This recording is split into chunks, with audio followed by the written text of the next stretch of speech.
Votre guidance enseignante ou votre conférence spirituelle commence après les 6 minutes d'introduction générique que vous allez entendre.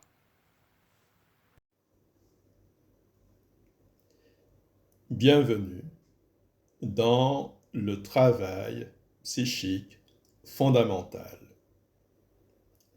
Je suis Sensei Cyril Dong Asso. Je suis enseignant spirituel, plus spécifiquement enseignant de la pratique psychique fondamentale.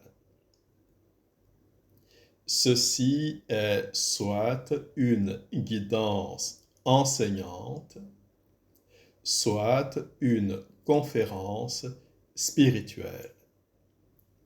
Que sont les guidances enseignantes?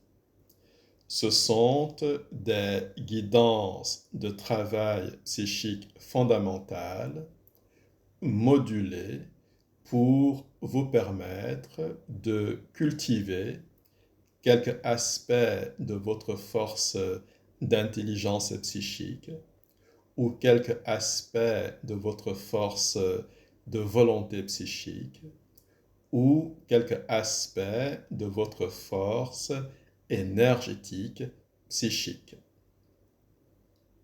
Et que sont les conférences spirituelles?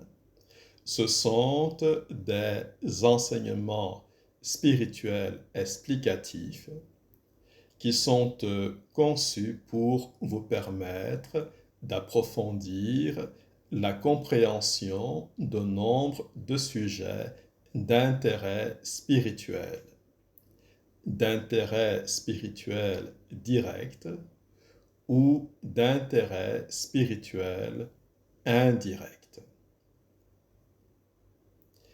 Le travail psychique fondamental consiste dans la pleine dispensation de livres d'enseignement spirituel, de guidance enseignante et de conférences spirituelles. Ce travail s'adresse aux chercheurs spirituels qui sont sérieusement intéressés à la perspective de développer la force de leur esprit ou simplement à la perspective d'approfondir leur compréhension spirituelle du réel.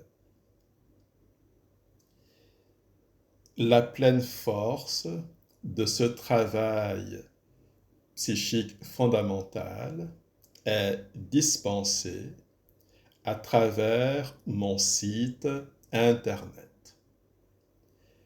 enseignementspirituel.com, tout attaché et au pluriel.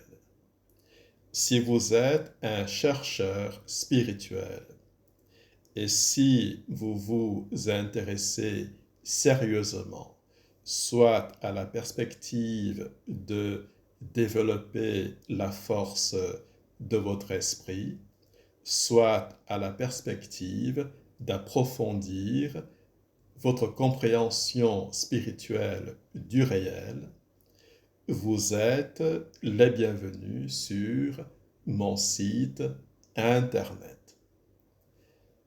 À travers le site, je dispense chaque semaine, chaque mois, chaque trimestre, toute une richesse de livres d'enseignement spirituel, de guidance enseignante et de conférences spirituelles.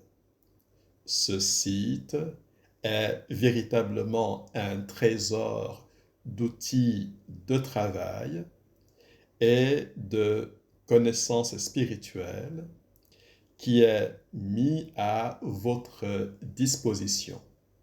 La seule condition, c'est que vous soyez véritablement un chercheur spirituel sérieux dans son aspiration à développer la force de son esprit ou à approfondir la compréhension spirituelle du réel. Les guidances enseignantes et les conférences spirituelles sont enregistrées dans les conditions du réel. Ne vous formalisez pas des quelques bruits de mon environnement réel que vous pourriez entendre dans ces guidances enseignantes ou dans ces conférences spirituelles. Je souhaite que vous puissiez bénéficier avec plaisir, avec joie, avec bonheur de ces guidances enseignantes et de ces conférences spirituelles. Et si vous êtes un chercheur spirituel véritablement sérieux, vous êtes les bienvenus sur mon site internet enseignementspirituel.com. Bonne écoute, bon travail, à bientôt à travers le site.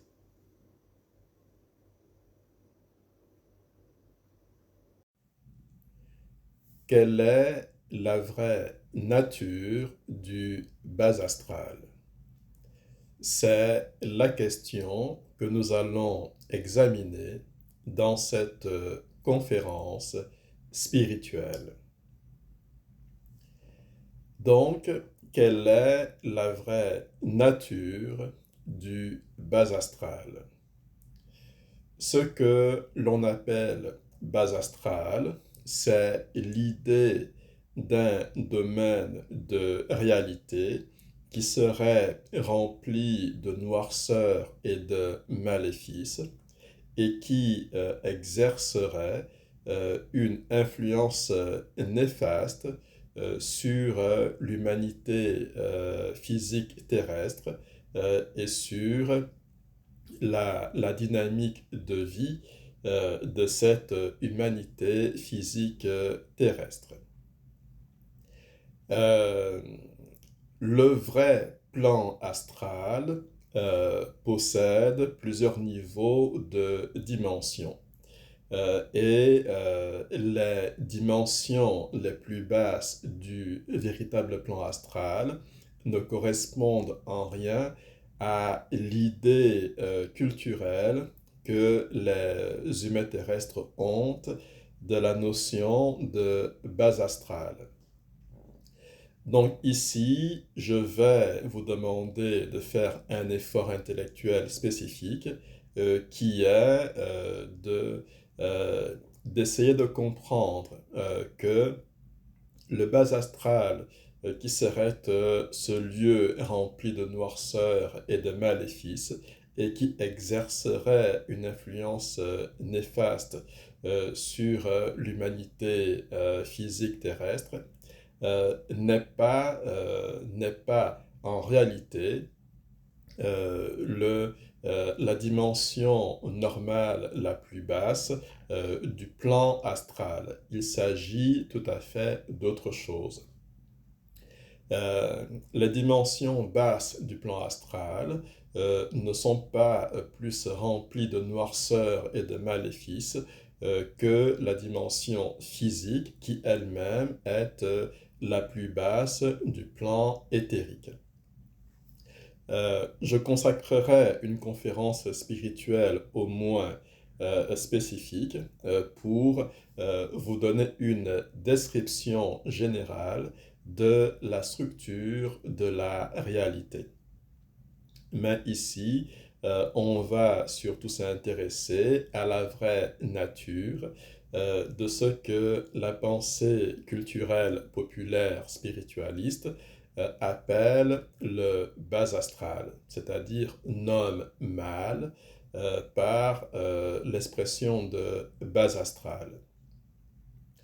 Donc, ce que je vais ici expliquer, en réalité, ne concerne pas les dimensions les plus basses, véritables, du véritable plan astral. Ces dimensions-là n'ont rien de maléfique, c'est juste que ce sont des dimensions qui sont caractérisées par le fait que la matière astrale s'y trouve dans son état de vibration dimensionnelle le plus bas, le plus lourd. Tout comme la dimension physique, c'est la dimension du plan éthérique où la matière éthérique vibre à son taux vibratoire dimensionnel le plus bas. Et la dimension physique n'est pas plus remplie d'une atmosphère de noirceur et de maléfice que les dimensions éthériques plus élevées du plan éthérique. Simplement, euh, le taux vibratoire d'une dimension définit le régime des lois énergétiques, des lois fonctionnelles qui ont cours au sein de cette dimension. Mais promis, je vais consacrer au moins une conférence spirituelle spécifique pour vous faire une présentation de la structure générale de la réalité. Mais pour cette conférence spirituelle spécifique-ci, on va traiter de la véritable nature du fameux bas astral. Je vais m'exprimer comme si vous étiez familier des notions de plan et des notions de dimension. Normalement, vous trouverez dans le livre Explications spirituelles avancées pour chercheurs spirituels avertis, vous trouverez quelques chapitres, quelques textes qui vous donneront assez de matière éclairante pour vous rendre compréhensible les notions générales de plan existentiel et des notions générales de dimension. Donc, je vais ici m'exprimer comme si vous étiez familier de ces notions de plan et de ces notions de dimension. Les dimensions sont des niveaux vibratoires stables de la matière d'un plan donné, de la matière énergie spécifique d'un plan donné. Il y a dans la réalité trois grands types de matière: la matière énergie spirituelle, la matière énergie astrale et la matière énergie éthérique. Et la matière énergie spirituelle est ce qui définit le plan spirituel. La matière énergie astrale est ce qui définit le plan astral. Et la matière énergie éthérique est ce qui définit le plan éthérique. Et au sein de chaque plan, la matière énergie de ce plan donné va pouvoir se déployer sur différents niveaux de vibration dimensionnelle. Et chaque niveau stable de vibration dimensionnelle définit une dimension au sein d'un plan.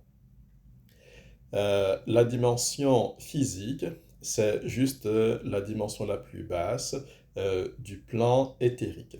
Il n'y a pas de différence de nature entre la matière physique et la matière éthérique. La matière physique, c'est de la matière éthérique vibrant à la fréquence dimensionnelle physique, tandis que la matière éthérique, c'est de la matière physique, mais vibrant à des fréquences vibratoires dimensionnelles plus élevées, tout simplement. Euh, par erreur culturelle, on a nommé 3D la dimension physique. Et donc, on a nommé 4D, 5D, 6D, 7D les autres dimensions du plan éthérique. Donc, nous allons adopter cette nomenclature, même si elle est née d'une erreur culturelle, c'est-à-dire que elle est née de la confusion entre la dimensionnalité, qui est normalement vibratoire, et la spatialité, qui est normalement volumétrique, pour ne pas dire géométrique. Mais l'erreur culturelle a été faite et la façon de désigner les dimensions a été adoptée comme un fait culturel. Donc par erreur culturelle, par fait culturel, on parle de 3D pour désigner la dimension physique et on parle de 4D, de 5D, de 6D, de 7D pour désigner les autres dimensions du plan éthérique. Donc, nous sommes ici dans la 3D. La prochaine dimension du plan éthérique, au-delà de la 3D, c'est la 4D. Entre la 3D et la 4D, qu'est-ce qu'il y a? Ça, c'est la question à laquelle il faut répondre précisément pour commencer à comprendre correctement cette notion de base astrale. Seulement pour commencer à comprendre, il faudra quelques éléments de description de plus, quelques éléments d'explication de plus pour établir une bonne compréhension de ce que c'est que le bas astral. Donc, entre la 3D et la 4D, qu'est-ce qu'il y a? Sur un plan strictement fondamental, il y a le principe de plage vibratoire instable, qui sont dits les plages vibratoires de translation. Qu'est-ce qu'il faut comprendre par là? Faisons un petit effort, pas si petit que ça, mais quand même, ce sera quelque chose d'assez aisé à comprendre si vous suivez correctement la structure du raisonnement. Donc, faisons un petit effort d'explication et de compréhension. Supposons que vous avez deux voitures bien concrètes. Une voiture A, une voiture B. La voiture A, elle roule à la vitesse de 3 km/h et la voiture B roule à la vitesse de 4 km/h. Il n'y a aucune autre voiture entre la voiture A et la voiture B. Vous n'avez que ces deux voitures. La première, la voiture A, qui roule à 3 km/h, et la voiture B qui roule à 4 km/h. Entre la vitesse de 3 km/h et la vitesse de 4 km/h, il y a, on va dire, une infinité de possibilités de vitesse décimale. Il y a 3,10 km/h, 3,15 km/h, 3,30 km/h, etc. Notez bien la nuance. Il n'y a pas de voiture intermédiaire qui roulerait l'une à 3,5 km/h, l'autre à 3,9 km/h. Il n'y a aucune voiture intermédiaire. Ce qu'il y a, ce sont des possibilités de valeurs de vitesse intermédiaires entre la vitesse de 3 km/h et la vitesse de 4 km/h. Ce que vous avez de concret, c'est deux voitures. Une voiture qui roule à 3 km/h et une autre qui roule à 4 km/h. Entre les deux, vous n'avez aucune voiture, mais vous avez des possibilités intermédiaires de valeur de vitesse.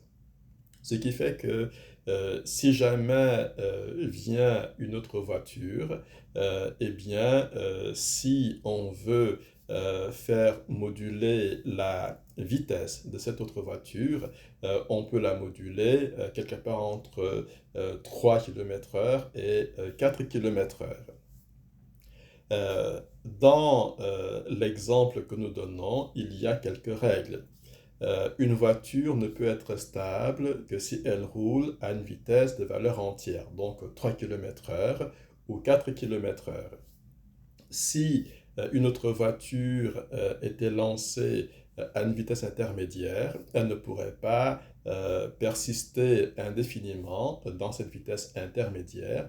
Il faudrait qu'elle revienne à un moment donné soit à la valeur de 3 km/h, soit à la valeur de 4 km/h. Ça, c'est la petite subtilité technique dont on a besoin dans notre exemple. Eh bien, ça donne quoi? Ça donne que dans la réalité, nous avons, on va dire ainsi, un substrat de matière-énergie qui vibre à la valeur 3D et nous avons un autre substrat de matière-énergie qui vibre à la valeur 4D. Entre les deux substrats de matière-énergie dont l'un vibre à la valeur 3D et l'autre à la valeur 4D, il n'y a pas de substrat de matière-énergie intermédiaire. Il n'y a pas de substrat de matière-énergie intermédiaire. Mais il y a des valeurs intermédiaires possibles de fréquences vibratoires, des valeurs de 3,25D, 3,5D, 3,75D et 4D. Donc des valeurs intermédiaires. Vous enlevez 4D dans l'énumération, vous gardez les trois valeurs, 3,25, 3,50 et 3,75. Ça, c'est pour la correction dans mon énumération. C'est-à-dire que la vraie dimension, c'est la dimension 3D et c'est la dimension 4D. Et entre la dimension 3D et la dimension 4D, il n'y a pas de dimension. Il n'y a pas de dimension à 3,25D, à 3,5D ou à 3,75D. Il n'y a pas de dimension intermédiaire entre les dimensions dites stables, régulières, normales d'un plan donné. Mais par contre, c'est qu'il y a plusieurs possibilités de valeurs d'autovibratoire entre la fréquence 3D et la fréquence 4D. Ce qui veut dire qu'il est possible de prendre un bloc de matière-énergie 4D, d'en modifier la fréquence vibratoire et de le faire vibrer à 3,25D ou 3,50D ou 3,75D. Et pareillement, il est possible de prendre un bloc de matière, ça peut être un objet, un organisme, n'importe quoi, un bloc de matière 4D, d'en moduler la fréquence vibratoire et de le faire vibrer à des valeurs de 3,75D ou 3,50D ou 3,25D.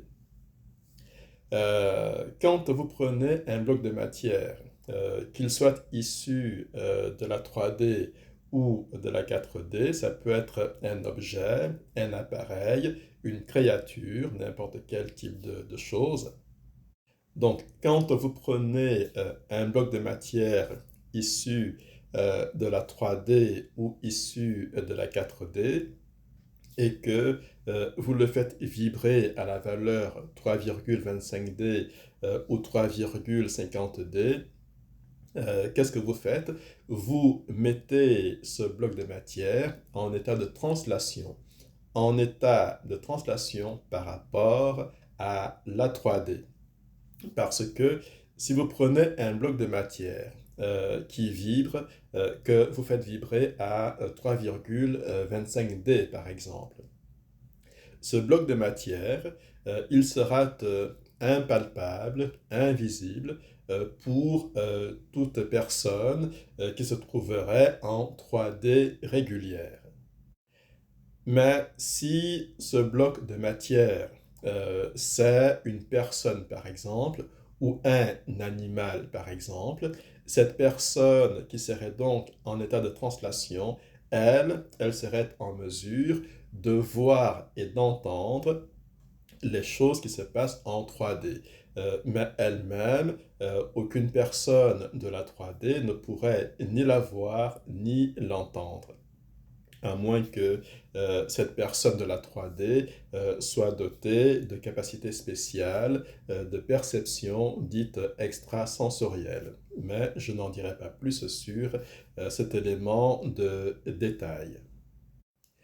La maîtrise de la translation est quelque chose de très difficile. Cela demande soit une technologie très avancée, soit des capacités psychiques très avancées.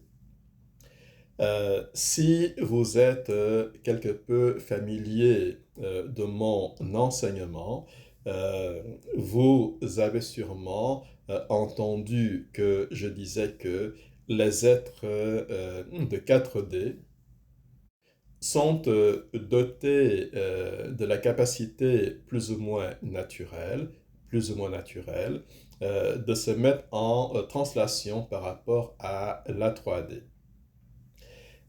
Ce qui va surtout se passer, ce sera autre chose.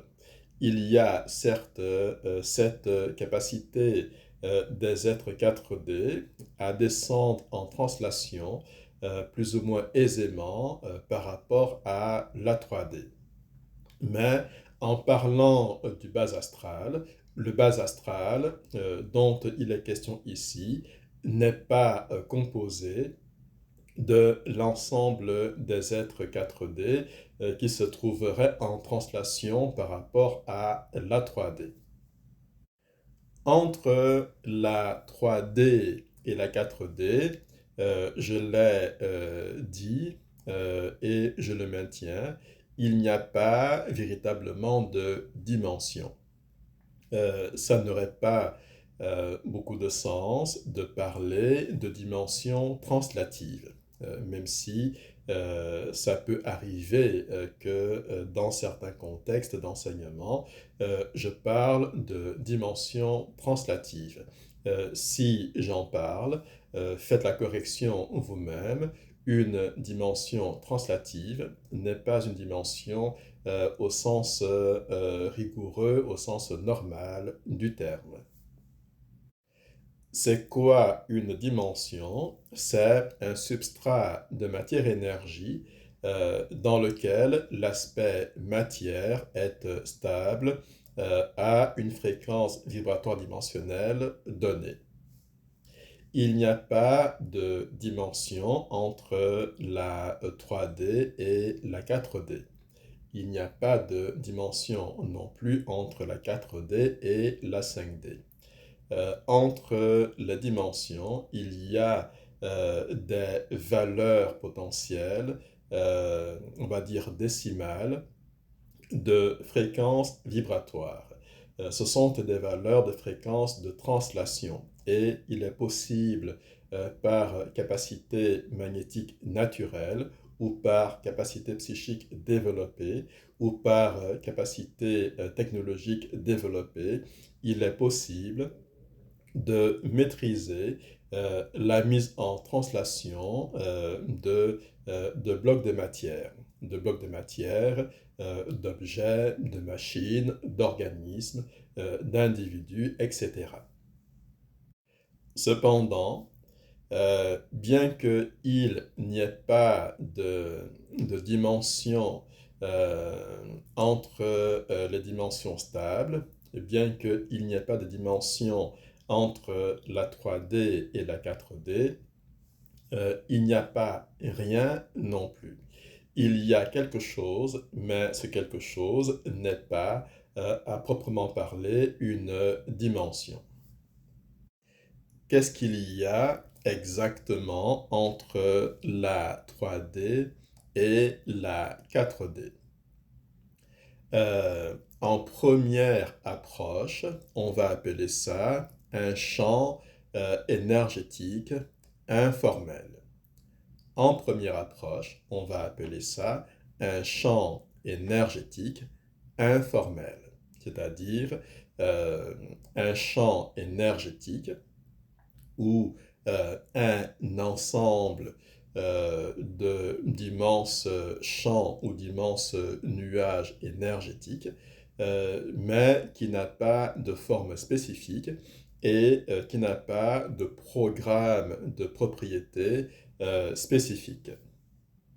Si on voulait forger une expression complète, on parlerait de champs énergétiques informels sensibles aux ondes de pensée, aux ondes de pensée conscientes comme aux ondes de pensée subconscientes. Ce serait une expression complète qui désignerait de façon assez juste ce champ énergétique. Il n'y a pas de dimension intermédiaire au sens propre de dimension entre les dimensions stables. Ce qu'il y a, c'est des champs énergétiques informels qui sont psychosensibles. Psychosensible veut dire sensible aux ondes de pensée, que ces ondes soient émises consciemment ou soient émises de façon subconsciente par toute créature, par tout être qui serait doté d'un cerveau. Qu'il s'agisse d'êtres physiques ou de créatures physiques ou d'êtres éthériques ou de créatures éthériques. Quand l'on analyse bien les propriétés de ce champ énergétique que l'on pourrait qualifier d'intradimensionnel, c'est-à-dire entre deux dimensions stables, eh bien, on pourrait qualifier ce champ énergétique de champ psycho-énergétique. Pourquoi champ psycho-énergétique? Pour la raison suivante. Supposons que vous êtes assis dans votre salon. Vous avez une image mentale de votre salon. Vous avez forcément une partie de vos ondes de pensée qui rayonne de l'information concernant votre salon. Qui rayonne de l'information, vous le faites ou bien consciemment ou bien de façon subconsciente. Mais dans tous les cas, vous émettez des ondes de pensée et certaines de ces ondes de pensée sont chargées de quelques informations sur votre salon. Eh bien, quand vos ondes de pensée arrivent au contact du champ psycho-énergétique, eh bien, vos ondes de pensée imprègnent le champ psycho-énergétique et le champ psycho-énergétique, plus ou moins localement, va se restructurer et va répliquer, va reproduire l'apparence générale de votre salon en fonction plus ou moins des éléments d'information qui sont contenus dans vos ondes de pensée. Qu'est-ce que cela signifie? Cela signifie que si on pouvait observer autour de vous le champ psycho-énergétique, ce champ psycho-énergétique n'aurait pas l'apparence d'une masse d'énergie informelle diffuse. Ce champ psycho-énergétique aurait l'apparence de votre salon. Cela veut dire que euh, le champ psycho-énergétique va s'organiser sans que il ne prenne des formes concrètes stables, mais va plus ou moins s'organiser de façon à donner corps, à donner forme, mais en substance psycho-énergétique, donner forme, donner corps aux éléments d'information qui sont contenus dans les ondes de pensée qui imprègnent plus ou moins localement les éléments de ce champ psycho-énergétique.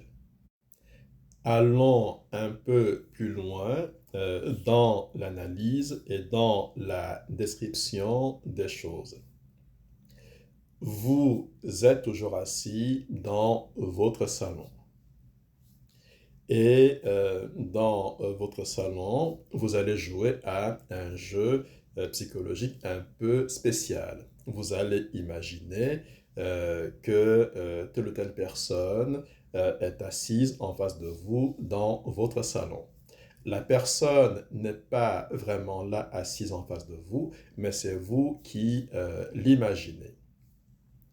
Eh bien, si on observe localement autour de vous ce qu'il en est au niveau du champ psycho-énergétique, non seulement on aurait la réplique plus ou moins fidèle, plus ou moins déformée, mais néanmoins, non seulement on aurait la réplique psycho-énergétique de votre salon et de votre propre présence dans le salon à ce moment-là, mais on aurait aussi dans le champ psycho-énergétique la réplique psycho-énergétique de l'autre personne que vous imaginez assise devant vous. Et cette réplique, elle n'est pas une statuette immobile, elle est animée de quelque manière. Cette réplique n'est pas juste une réplique, on va dire, mécanique. C'est plus que ça. Cette réplique, c'est ce qu'il faut appeler une entité psycho-énergétique. Pourquoi entité psycho-énergétique? Eh bien, pour bien comprendre ce dont il s'agit, on va jeter un coup d'œil sur ce qui se passe quand vous rêvez, quand vous dormez et que vous avez une activité psycho-onirique. Quand vous rêvez, vous avez dans votre rêve un avatar de votre présence. Je pense que vous comprenez intuitivement ou naturellement ce dont je parle. C'est le vous onirique que vous avez dans votre rêve et à travers lequel vous fonctionnez dans votre rêve.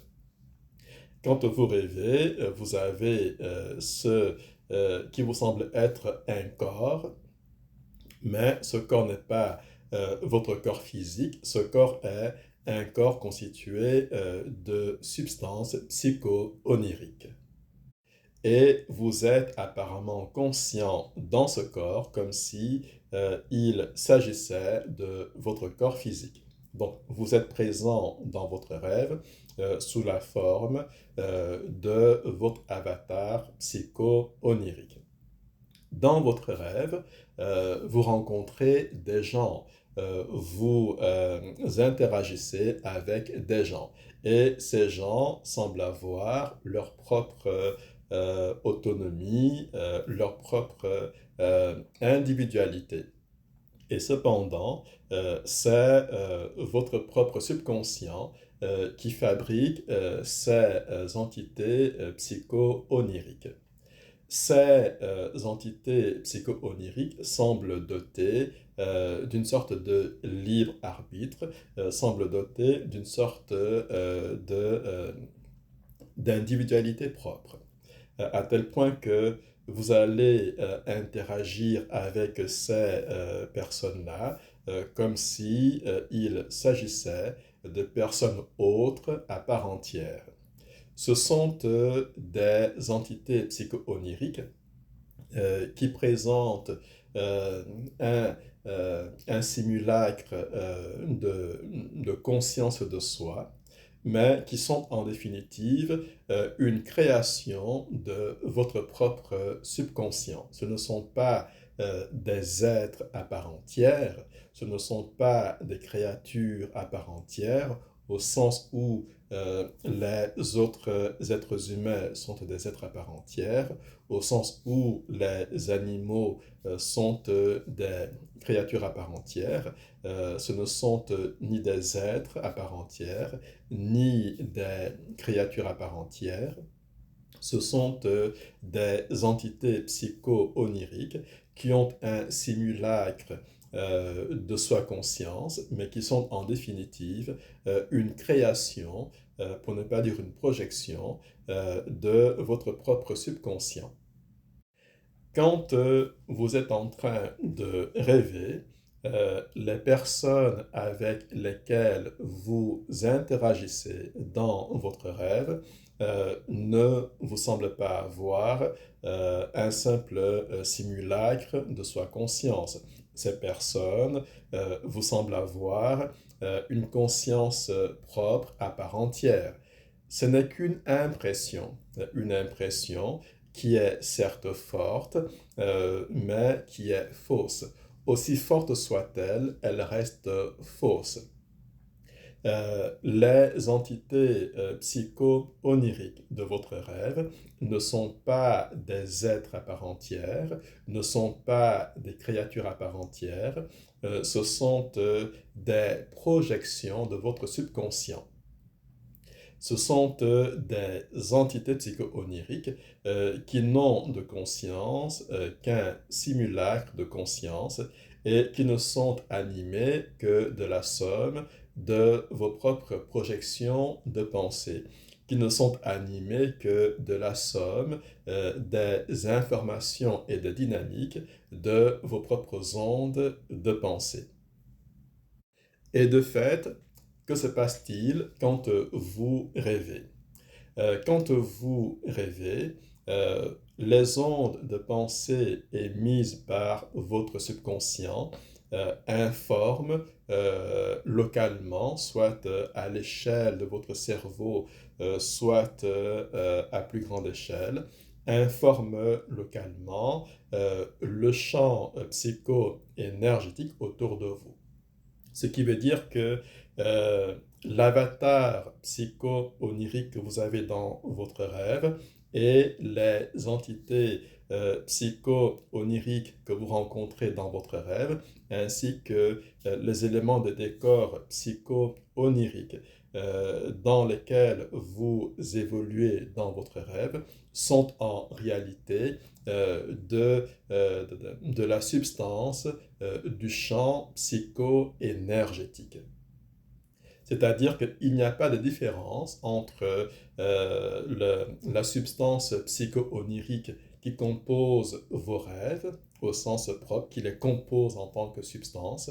Il n'y a pas de différence entre la substance psycho-onirique qui compose vos rêves et la substance du champ psycho-énergétique dont nous sommes en train de parler jusqu'à présent.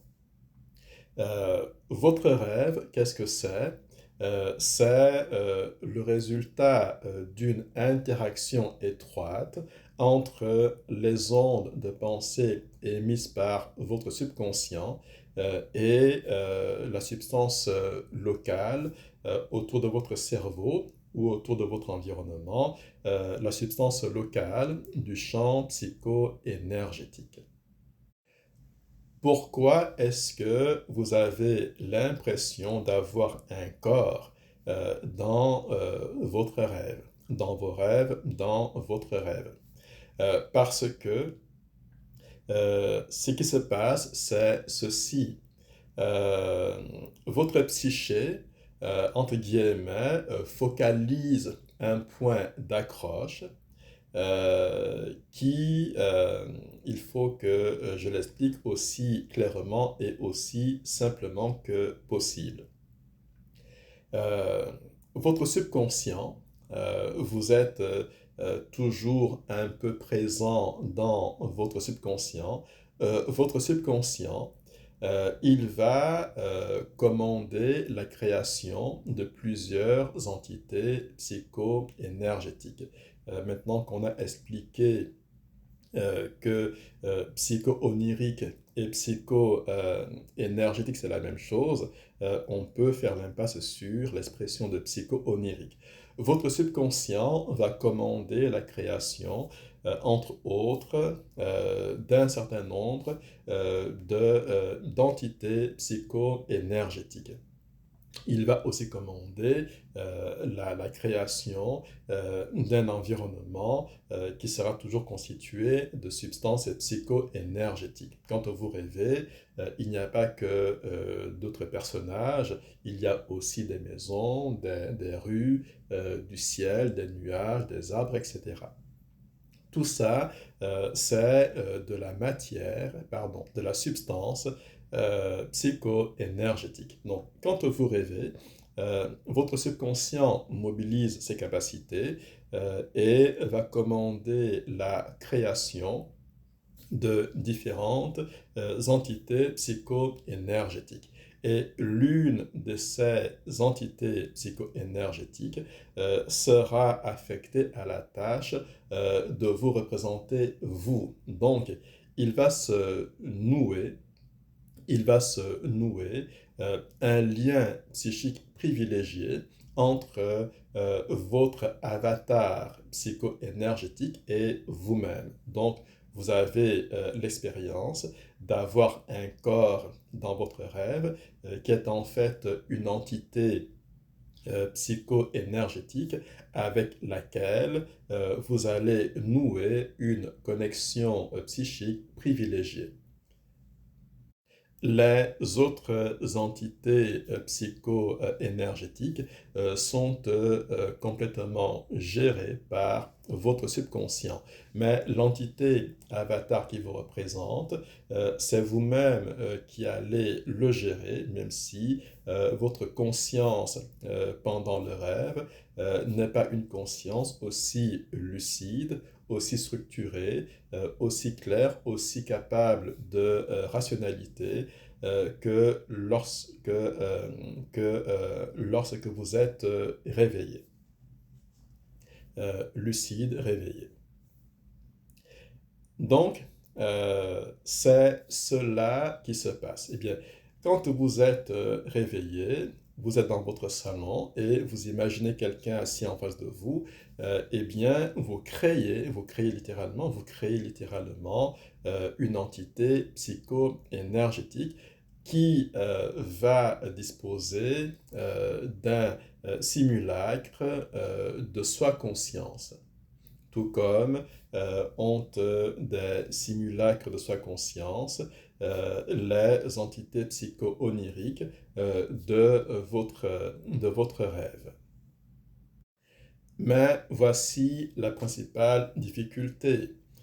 Quand vous êtes réveillé, votre conscient, pour le dire dans ces termes-là, votre conscient n'a pas la puissance nécessaire pour se coupler magnétiquement, pour se connecter de façon magnétique lucide avec tout ce qui est substrat psycho-énergétique. Donc, vous êtes dans votre salon, vous imaginez une personne assise devant vous, le champ psycho-énergétique crée une entité psycho-énergétique à partir de ce que vous imaginez.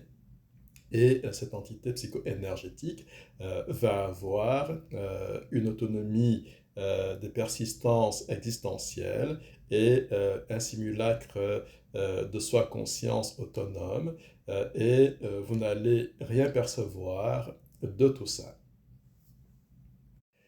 L'entité psycho-énergétique que vous avez ainsi créée, elle peut vivre quelques secondes, elle peut vivre plusieurs minutes, elle peut vivre plusieurs heures, elle peut même vivre plusieurs jours sans que vous n'en sachiez rien.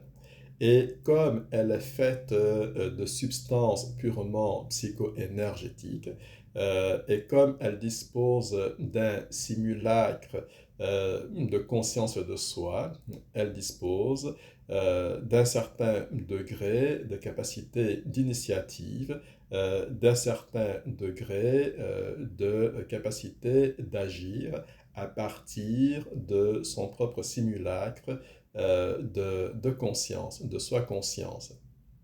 Et comme cette entité est composée de pures substances psycho-énergétiques, il n'est pas impossible que cette entité en retour puisse exercer quelques degrés d'influence sur vos propres schémas de pensée, sur vos propres schémas de pensée, sur votre propre mental, sur votre propre émotionnel, sur votre propre instinctif. Le degré d'influence qu'une entité psycho-énergétique peut exercer sur vous, ça va dépendre de sa propre force de persistance en tant qu'entité dans le champ psycho-énergétique et ça va dépendre aussi de la densité d'énergie, la densité de dynamique des ondes de pensée qui ont donné naissance à cette entité psycho-énergétique. Qu'est-ce que cela veut dire? Cela veut dire que vous créez tout le temps des objets et des entités dans le champ psycho-énergétique. Et vous n'avez aucune idée que vous faites cela. En permanence, vous créez, vous projetez, vous formez dans le champ psycho-énergétique une foule de choses. Euh, vous créez et vous maintenez une réplique plus ou moins déformée de votre chambre à coucher ou de votre bureau dans le champ psycho-énergétique. Vous créez dans le champ psycho-énergétique des entités psycho-énergétiques qui représentent peut-être des parents à vous ou des amis à vous ou qui représentent des anges ou des démons ou des extraterrestres. Une entité psycho-énergétique n'est pas réelle au sens fort du terme. Elle est réelle au sens générique du terme, dans la mesure où une entité psycho-énergétique est composée d'une vraie substance, qui est la substance du champ psycho-énergétique. Ce n'est pas seulement l'idée de quelque chose d'imaginaire, c'est plutôt l'idée de quelque chose qui est pétri avec de la substance psycho-énergétique et qui est capable, quand les pensées qui lui ont donné naissance sont d'une certaine nature, qui est capable d'avoir un certain degré de persistance existentielle, une entité psycho-énergétique peut exister, peut vivre, si on le dit comme ça, peut exister, peut vivre, peut persister pendant plusieurs minutes, pendant plusieurs heures, pendant plusieurs jours, voire même pendant plusieurs mois, voire même pendant plusieurs années, si le train de pensée qui crée cette entité est maintenu, est renforcé, est nourri au fil du temps. Par exemple, si vous avez une peur profonde du diable, une peur profonde des démons, eh bien, il va y avoir des figures de diable, des entités diables, des entités démons, tout en substances psycho-énergétiques dans votre environnement, voire même que si ces entités psycho-énergétiques acquièrent une faculté assez élevée de persistance existentielle, elles pourront elles-mêmes initier des actions d'influence qui dépasse le cadre de votre environnement psycho-énergétique immédiat. Cela veut dire que une entité psycho-énergétique, diable ou démon, peut agir à 500 km de là où vous êtes, et c'est pourtant de vous qu'elle est issue.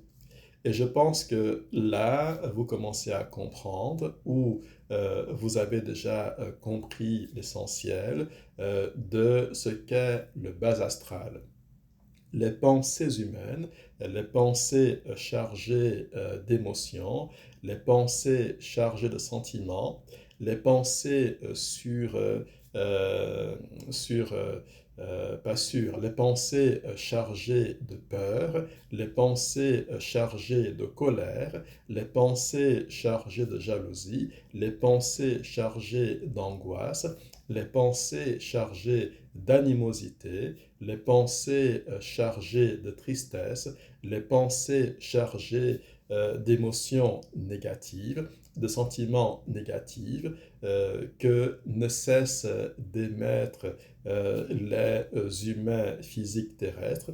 Ces pensées-là ne cessent de créer, ne cessent de fabriquer, ne cessent de stimuler la formation d'entités négatives, d'entités obscures, d'entités néfastes dans le champ psycho-énergétique à échelle des villes, à échelle des régions, à échelle planétaire en définitive. Et ça, c'est véritablement ce que il faut appeler le bas astral. C'est ce que l'on appelle dans la culture le bas astral. Ce n'est pas véritablement la dimension la plus basse du plan astral, ça n'a aucun rapport avec le plan astral. Encore une fois, on est face à une erreur culturelle. Euh, il faudra appeler ça la dimension psycho-énergétique. Si on veut faire un effort de désignation correcte des choses, si on veut faire un effort de correction de nomenclature, il faudra appeler ça la dimension psycho-énergétique. Cette dimension psycho-énergétique, elle est remplie d'entités psycho-énergétiques qui sont créées par les pensées des êtres humains. Comme les êtres humains ont des pensées la plupart du temps négatives, des pensées chargées de colère, des pensées chargées de haine, des pensées chargées d'animosité, des pensées chargées d'aigreur, des pensées chargées de rancœur, des pensées chargées de peur, d'angoisse, etc. Comme les humains terrestres ont des pensées qui sont la plupart du temps chargées d'émotions négatives, de sentiments négatifs et même d'intentions négatives, voire d'intentions criminelles, eh bien, il est normal que les entités psycho-énergétiques qui sont créées à partir de ces pensées au sein de la substance psycho-énergétique, il est tout à fait normal que ces entités psycho-énergétiques soient pour l'écrasante majorité des entités négatives, obscures et sombres. Donc, je résume et je conclus. Il existe autour de vous un champ psycho-énergétique.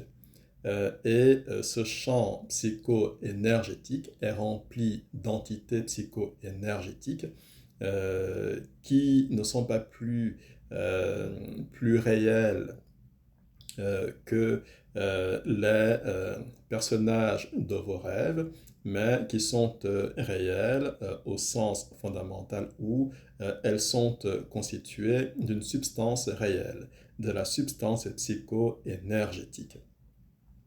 Euh, dans un sens technique, ces entités ne sont pas réelles au sens où le sont les êtres humains que vous êtes, au sens où le sont les vrais êtres éthériques, au sens où le sont les animaux physiques ou les animaux éthériques. Ce ne sont pas des créatures ou des êtres réguliers d'une dimension régulière. Ce sont des agglomérats énergétiques sophistiqués formés de substances psycho-énergétiques et informés par les ondes de pensée émises par les humains physiques essentiellement. Et étant donné la négativité très élevée des pensées des humains physiques chargés d'émotions négatives, eh bien, malheureusement, la grande majorité, l'écrasante majorité des entités psycho-énergétiques est composée d'entités psycho-énergétiques négatives, obscures, maléfiques. Euh, les entités psycho-énergétiques qui ont le plus d'épaisseur psycho-énergétique sont celles qui sont aussi le plus capables d'exercer en retour quelque influence sur le mental des humains terrestres, l'émotionnel des humains terrestres et l'instinctif des humains terrestres. Et il y a un cercle vicieux qui est profondément malsain, dans lequel, d'une part, les pensées négatives des humains terrestres ne cessent de fabriquer des entités psycho-énergétiques négatives, et d'autre part, les entités psycho-énergétiques négatives ne cessent d'exercer une influence nocive, toxique, négative sur le système psychologique des humains terrestres. De sorte que le processus quasiment s'auto-entretient. La plupart des gens sont victimes de l'influence nocive, de l'influence toxique, de l'influence négative des entités psycho-énergétiques négatives qui sont elles-mêmes issues de la négativité de pensée et d'émotion des humains terrestres. La vraie solution à ce problème, c'est de devenir un être rationnel, de cesser de vouer un culte à l'émotionnel et de faire l'effort d'être rationnel. Quand on est rationnel, cela ne veut pas dire qu'on se coupe de ses émotions, cela veut dire, entre autres, qu'on apprend à faire un usage intelligent et sain de son émotionnel. Mais je n'en dirai pas plus sur ce point. Vous avez des chapitres et des textes qui expliquent le vrai statut de l'émotionnel et la bonne dynamique de l'émotionnel. Vous avez ça dans le livre Explications spirituelles avancées pour chercheurs spirituels avertis. Voilà pour cette conférence spirituelle. Le terme base astrale, il est très mal choisi. Il faut plutôt parler de dimension psycho-énergétique et le contenu en entité de cette dimension est en effet un problème pour l'humanité. L'humanité est à l'origine des entités psycho-énergétiques négatives, maléfiques, qui peuplent cette dimension psycho-énergétique et ces entités exercent en retour une influence délétère, une influence toxique sur l'humanité physique. Comment est-ce qu'on sort de là? Eh bien, la réponse fondamentale, c'est d'avoir une pratique spirituelle fondamentale sérieuse et pertinente.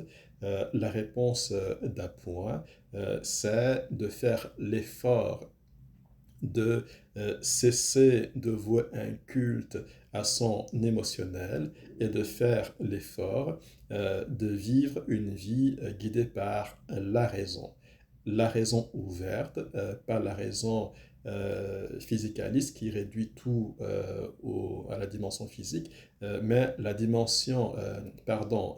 raison ouverte capable de tenir compte des multiples plans et des multiples dimensions qui existent au sein de la réalité.